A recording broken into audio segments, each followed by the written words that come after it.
Good morning प्यारे बच्चों, मैं Suresh Kumar, assistant professor government college Mandalgarh, फिर से आपका मेरे यूट्यूब चैनल में होने वाली इस ऑनलाइन क्लास में आप सभी प्यारे बच्चों का स्वागत करता हूं। उम्मीद है आप सब स्वस्थ और सुरक्षित होंगे, ऐसी मुझे उम्मीद है। ठीक है। और प्यारे बच्चों, हम जो रिसेंट में जो टॉपिक जो पढ़ रहे हैं वो आपके जीएसटी का पेपर मैंने ले रखा है। बीकॉम फाइनल का पेपर है। वैसे तो ये बीकॉम फर्स्ट ईयर और सेकंड ईयर वाले बच्चों के लिए भी लाभदायक है, पढ़ना चाहिए उनको भी, वीडियोस को देखना चाहिए। बाद में आपको छोटे मोटे चीज़ें रहेंगी वो क्लास में अपन उसको शूट आउट करेंगे। तो मेरी रिक्वेस्ट यही है कि आप फर्स्ट ईयर और सेकेंड ईयर के वाले बच्चे भी इस वीडियोस को देख के फ़ायदा ज़रूर उठाएं। वैसे तो बीकॉम वालों के लिए है पर ज़रूर पढ़ सकते हैं इससे। ठीक है। जीएसटी एक काफ़ी इम्पोर्टेंट टॉपिक है प्यारे बच्चों, और काफ़ी महत्वपूर्ण है ये रोज़गार की दृष्टि से। अगर आपको इसको देखोगे तो काफ़ी आपको इसमें रोज़गार मिलने की संभावना है जीएसटी में। इसीलिए मेरा फोकस है आपको कि मैं जीएसटी तो पूरी इसकी ABCD A to Z जो जीएसटी है मैं आपको पूरा समझाऊँ। ठीक है। तो बढ़ते हैं आज के इस वीडियो में, जिस क्लास के बारे में अपन चर्चा करने वाले हैं। इससे पहले वाले वीडियो में अपन ने देखा था कि जब माल की सामान्य आपूर्ति होती है और जब माल का गमन आवश्यक होता है, गमन यानी कि उसको गोडाउन से उसकी सप्लाई देना, उसको गोडाउन से हटाना जब ज़रूरी होता है, तब अपन उसका टाइम ऑफ सप्लाई कैसे डिसाइड करते हैं। आज अपन देखेंगे कि जब माल को गोडाउन से हटाना आवश्यक नहीं हो, ठीक है, क्या जब माल को गोडाउन से उसको हटाना आवश्यक नहीं हो और उसको इस तरह से सप्लाई दी जाती है और नॉर्मल सप्लाई होती है, तब टाइम ऑफ सप्लाई क्या करेंगे।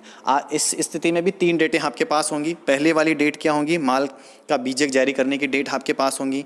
दूसरी, आपूर्तिकर्ता के प्राप्तकर्ता को माल उपलब्ध कराने की तिथि होंगी, और एक भुगतान की तिथि होंगी। भुगतान की तिथि के बारे में मैं आपको बता दूं, फिर से रिवाइज कर दूं, 15 नवंबर 2017 ये डेट आपको याद रखनी है कंठस्थ। ठीक है। उससे पहले ही भुगतान की तिथि का प्रोविज़न लागू होगा। उसके बाद अगर कोई ट्रांजैक्शन सप्लाई का होता है तो उस पर लागू नहीं होगा।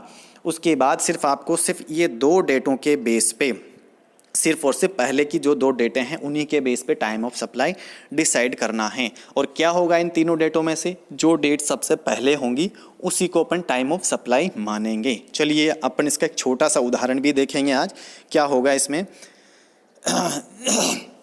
उदाहरण नंबर 4 है। आप सेम टू सेम मैटर मेरे पास और आप सभी बच्चों के पास उपलब्ध है, किताब है, उसमें भी यही मैटर है। तो देखिए, एक क्वेश्चन इसने दिया है, आपको कुछ डेटें दी गई है। इसमें किस तरह से अपन को टाइम ऑफ सप्लाई डिसाइड करना है। एक मशीन का क्रेता कार्यशाला में आपूर्ति करनी है। एक मशीन की क्रेता की कार्यशाला में आपूर्ति करनी है। ये कार्य विक्रेताओं से अनेक पुर्जे प्राप्त करके कार्यशाला पर ही मशीन को जोड़कर करना है। विभिन्न घटनाएं इस प्रकार हैं। 18 मई 2018 को क्या हुआ है, purchase order with advance of 80,000 is received for goods road 10 lakh and entry due date duly made in the sellers books of account.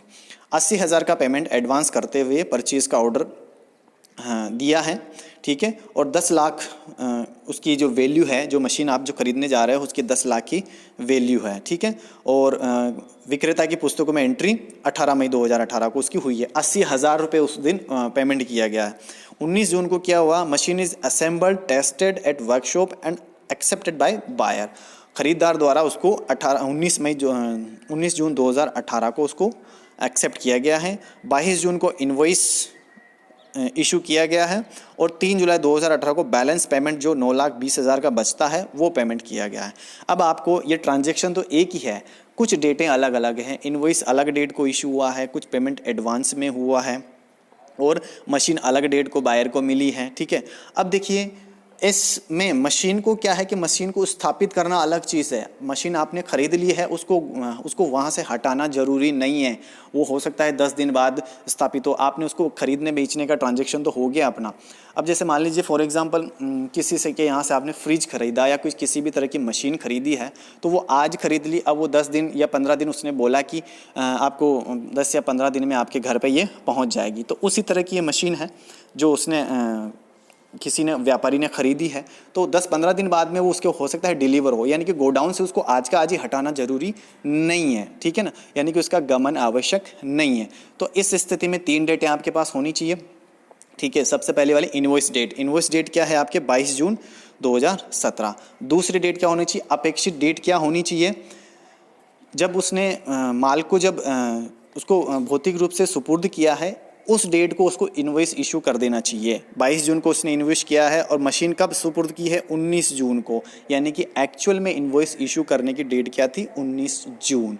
ठीक है, 19 जून को उसने ये इशू किया है। ठीक है, और लास्ट में जो 3 जुलाई 2018 को पेमेंट रिसीव हुआ है। सारा का सारा मैटर आपका 15 नवंबर 2017 के बाद का है, यानी कि आपको ये जो डेट है ना, लास्ट में और फर्स्ट में आप कंफ्यूज हो रहे होंगे। ये ट्रांजैक्शन क्या है कि 15 नवंबर 2017 के बाद का है। तो आपको अगर पेमेंट जो रिसीव हो रहा है उन डेटों को तो याद ही नहीं रखना, पहले वाली डेट और लास्ट वाली डेट, इनको तो कुछ करना ही नहीं है, ये तो किसी काम की है ही नहीं। सिर्फ और सिर्फ आपको इन 2 डेटों में से ही टाइम ऑफ सप्लाई निकालना है। इनमें से जो डेट पहले होंगी वही आपका टाइम ऑफ सप्लाई होगा। सीधा सीधा आप तुरंत बता दोगे कि 19 जून 2018 अपना टाइम ऑफ सप्लाई होगा। अब सॉल्यूशन में आप देख सकते हो ये क्या लिखा है इसने, माल की आपूर्ति का समय क्या होगा? 19 जून। अपन ने क्या डिसाइड किया? 19 जून। इस डेट को इनवॉइस इशू होना था क्योंकि माल का गमन आवश्यक नहीं है, उसको गोडाउन से हटाना ज़रूरी नहीं है। और तो इस स्थिति में जब भौतिक रूप से उसकी सुपुर्दगी दी जाती है उस समय उसका इनवॉइस जारी हो जाना चाहिए था। जबकि कब इनवॉइस जारी किया है? 22 जून 2018 को, उससे पहले ही इनवॉइस जारी हो जाना चाहिए था। तो अतः अपन ने डिसाइड कर लिया 19 जून इसकी टाइम ऑफ सप्लाई होगी। और देखिए 15 नवंबर 2017 से भुगतान की तिथि महत्वहीन हो गई है, ये भी इसने लिखा है। तो इस उदाहरण से ये और क्लियर हो जाता है, जब माल का गमन आवश्यक हो तब अलग तरीका लगाना है और माल का गमन आवश्यक हो तो अलग तरीका लगाना है। आई थिंक दोनों वीडियोस में आपके ये कवर हो चुका है माल की सामान्य आपूर्ति वाला मैटर। ठीक है, अब आप इससे संबंधित जितने भी उदाहरण हैं या पीछे चैप्टर के अंत में जितने भी क्वेश्चन हैं उनको करें। अगर कोई क्वेश्चन अगर आपसे नहीं बैठता है, नहीं समझ में आता है, तो मुझे कमेंट में उसका क्वेश्चन नंबर बता दें, मैं फिर उसके लिए अलग से वीडियो बना के आपको इसमें यूट्यूब चैनल में डाल दूंगा। अगले वीडियो में अपन जिसके बारे में चर्चा करेंगे प्यारे बच्चों, वह है माल की निरंतर आपूर्ति की दशा में आपूर्ति के समय का निर्धारण। इसके बारे में चर्चा अपन अगले वीडियो में करेंगे।